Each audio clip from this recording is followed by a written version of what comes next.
To a kid, moving to a new town and school alone is scary. But moving to a whole new state where I didn't know anybody but my family, that was terrifying on a brand new level.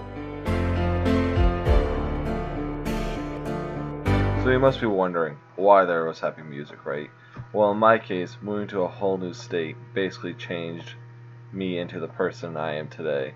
We moved from Maine to Vermont, and if I am being completely honest, before I moved here, I didn't know where Vermont was, and I didn't know it was actually a state.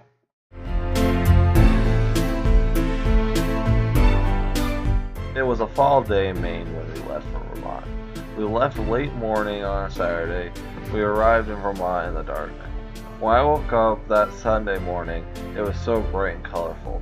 Now, where I lived in Maine, we had foliage, but it was nothing like I saw in Vermont. Thanksgiving and Thanksgiving break had come and gone. Now it was time to start school. I remember the morning of my first day was so nerve-wracking. I realized that I wasn't going to a school where everybody knew who I was and grew up with me.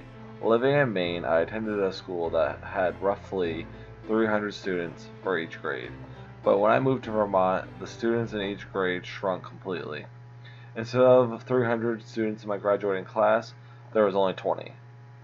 You could say the school was much smaller than the one I was attending in Maine.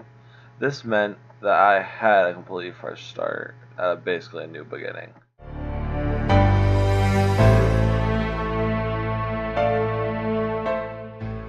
The first day had come to an end, and I started to realize something. That something was I didn't have to put on this fake persona to have people like me. They liked me for me, which is all anyone ever wants, especially for a kid that is just starting in a new state and at a new school, where nobody knew who he was.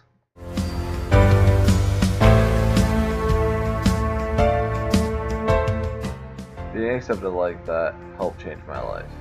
Before I moved to Vermont, I was that kid that didn't have many friends. I didn't really do anything with my free time besides sit in front of a TV. I didn't like school. When thinking back on if I didn't move to Vermont, things would be completely different. First off, I wouldn't be with my family. I wouldn't have ever met my fiance. And another major thing that would never have happened was me graduating from high school. So for as terrifying as it was moving to Vermont, it sure has changed my life forever, and I am truly grateful.